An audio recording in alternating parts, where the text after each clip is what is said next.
5월 23일 월요일. 지금 누구와 통하십니까? 중국에서 여행할 때 일입니다.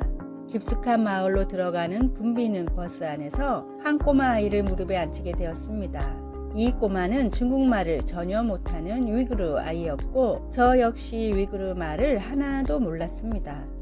하지만 몸짓과 그림만으로 우리는 버스를 타고 가는 16시간 동안 또 아이의 집에서 민박까지 하면서 배꼽 빠지게 웃고 놀았습니다. 떠나는 날 아이는 닭똥 같은 눈물을 흘렸고 아이 엄마는 제가 떠나지 못하도록 신발까지 감추었습니다. 말은 단 한마디도 몰랐지만 의사소통은 물론 마음까지 주고받았습니다. 어떻게 그럴 수 있었을까요? 제가 얻은 답은 아주 간단합니다. 언어가 통하지 않으면 서로 무슨 이야기를 하고 있는지 주의 깊게 살피면 되고 열심히 들어주려고 노력하기 때문입니다. 그런 과정을 통해서 말이 아닌 마음이 통하기 때문입니다. 동물이나 식물하고도 이야기를 나눈다는데 사람끼리 다르다고 해봐야 얼마나 다르겠습니까?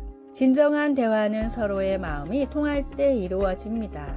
마음이 열려야 대화가 가능하게 되는 것입니다. 마음을 닫아버리면 아무리 많은 말을 해도 전혀 소용이 없습니다.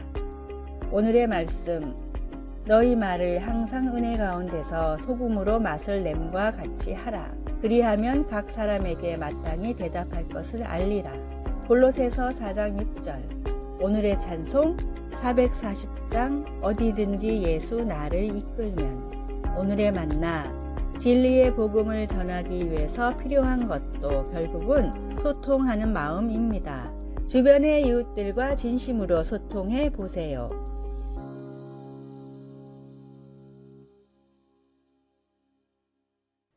(5월 24일) 화요일. 다시 번성함.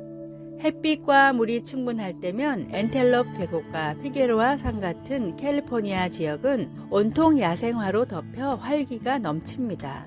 하지만 가뭄이 닥치면 어떤 일이 일어날까요? 과학자들은 어떤 야생화들은 씨앗들이 흙을 밀어내고 꽃을 피우게 하는 대신 많은 양의 씨앗을 땅 속에 저장한다는 사실을 알게 되었습니다. 가뭄이 지나고 나면 식물들은 저장해 두었던 씨앗을 이용해 다시 번성하기 시작합니다.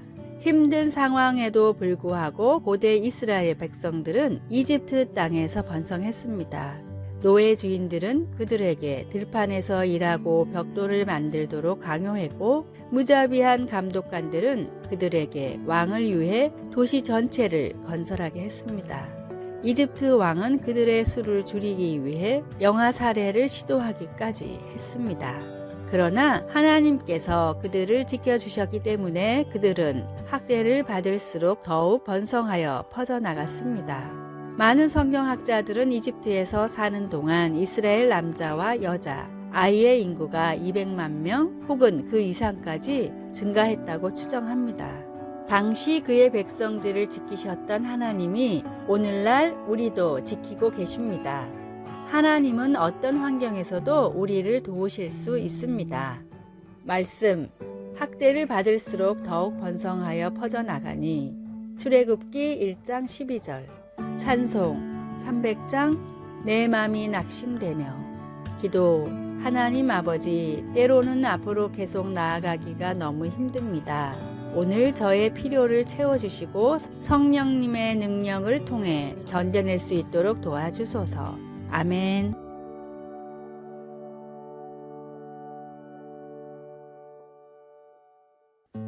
(5월 25일) 수요일. 여전히 그대로인 것. 주사기는 19세기 중반 프랑스에서 발명됐습니다. 현대의학 기술 발전에 혁명을 일으킨 것으로 평가받는 주사기는 몸통과 피스톤 그리고 바늘로 이루어져 있습니다. 주사기가 개발된 뒤로부터 약 160년이 지나고 많은 기술들이 발전했지만 지금도 주사기는 그때와 거의 비슷한 형태와 구조로 이루어져 있습니다. 그 이유는 아무리 기술이 개발되고 새로운 이론들이 나와도 주사기는 초창기 그대로의 모습이 가장 효과적이기 때문입니다. 스피커 역시 마찬가지입니다. 과학기술은 눈부시게 발전하고 있고 스피커에서 사용되는 부품들도 계속해서 달라지지만 소리의 음역대를 나눠서 출력하는 방식만큼은 아직도 몇백 년 전의 방식인 투웨이 혹은 쓰리웨이 방식입니다. 음의 영역을 4개, 5개로 나눌 수도 있지만 몇 배의 돈을 들여 그렇게 한다 해도 기존의 방식과 큰 차이가 나지 않기 때문에 지금도 아무리 비싼 스피커라 하더라도 이 방식을 벗어나는 것들은 사실상 없습니다.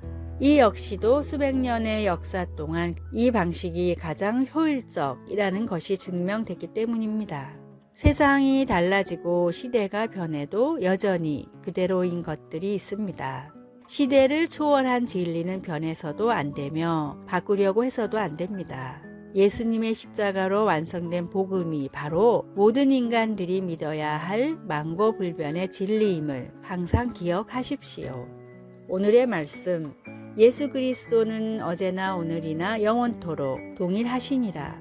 히브리서 13장 8절. 오늘의 찬송 434장 귀하신 친구 내게 계시니. 오늘의 만나 어떤 시대에도 진리의 말씀을 향한 믿음만큼은 지켜나가게 하소서. 인류의 죄에는 복음이 유일한 정답임을 믿고 또 전합시다.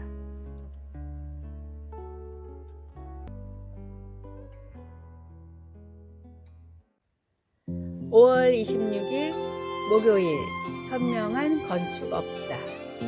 본래 이름이 이사벨라 바움프리였던 소저너 투루스는 1797년 뉴욕주의 에소퍼스에서 노예로 태어났습니다. 그녀의 자녀들도 대부분 노예로 팔려갔지만 1826년 자유를 위해 딸 하나를 데리고 탈출하여 그녀의 자유를 위해 돈을 지불한 어느 가정에서 자유인으로 살았습니다. 그녀는 부당한 제도의 가족이 뿔뿔이 흩어지는 것을 그냥 보고만 있지 않고 법적인 조치를 취해 그의 어린 아들 피터를 찾아왔는데 이는 그 당시의 흑인 여성으로서는 놀랄 만한 성과였습니다. 그녀는 하나님의 도움 없이는 자녀를 키울 수 없다는 사실을 깨닫고 그리스도를 믿는 신자가 되었고 후에 하나님의 진리의 기초 위에 자신의 삶이 세워졌다는 것을 보여주기 위해 이름을 소저너 투루스로 바꿨습니다. 잠언 14장을 기록한 솔로몬 왕은 지혜로운 여인은 자기 집을 세우되 이와 반대로 미련한 여인은 자기 손으로 그것을 허느니라 라고 말합니다. 하나님이 주신 지혜 덕분에 소저너에게는 격동의 시기에도 안전한 피난처가 있었습니다. 우리에게는 불의로부터 자녀를 구해야 할 일이 전혀 없을지도 모르지만 우리도 소저너가 사용한 것과 같은 기초 위에 곧 하나님의 지혜 위에 우리의 집을 지을 수 있습니다. 말씀, 지혜로운 여인은 자기 집을 세우되 미련한 여인은 자기 손으로 그것을 허느니라. 잠언 14장 1절. 찬송 204장 주의 말씀 듣고서. 기도. 하나님 아버지, 아버지의 영광을 나타낼 영원한 유산을 남기기 위해 아버지의 지혜를 저희에게 내려주소서. 아멘.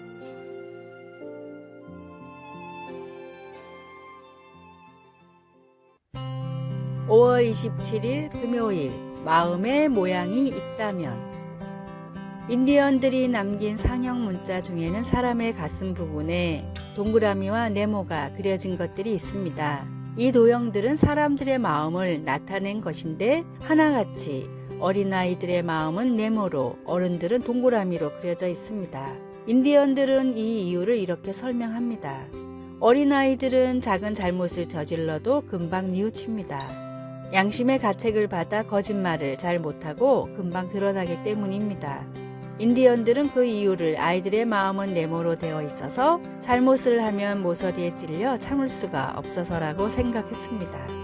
반면에 그렇게 반복해서 죄를 짓고 잘못을 하다 보면 뾰족한 모서리가 닳아서 점점 동그래지는데 그래서 어른이 되면 더 이상 어린 시절과는 달리 거짓말을 해도 양심의 가책을 못 느끼고 잘못을 하고도 덮어두려는 경우가 많다고 생각했습니다.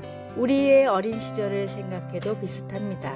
작은 실수 하나에 금방 울며 죄를 뉘우치고 거짓말도 잘하지 못해 가슴이 콩닥거리던 때가 있었지만 이제는 잘못을 저지르고도 정당화를 시키거나 오히려 남을 비난할 때도 많습니다.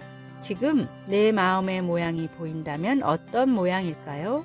죄의 타성에서 벗어나 진리를 향한 통렬한 뉘우침이 있는 마음과 신앙을 가지십시오. 오늘의 말씀, 주께 힘을 얻고 그 마음에 시온의 대로가 있는 자는 복이 있나이다. 시편 84편 5절. 오늘의 찬송 252장 나의 죄를 씻기는. 오늘의 만나 조금씩이라도 죄에 빠지는 일들로부터 멀어지게 하소서. 양심의 가책을 어려워 말고 하나님 말씀으로 더욱 지킵시다. 아래의 빨간색 글자 구독을 누르시어 더 많은 전도의 열매를 맺으시기를 기도합니다.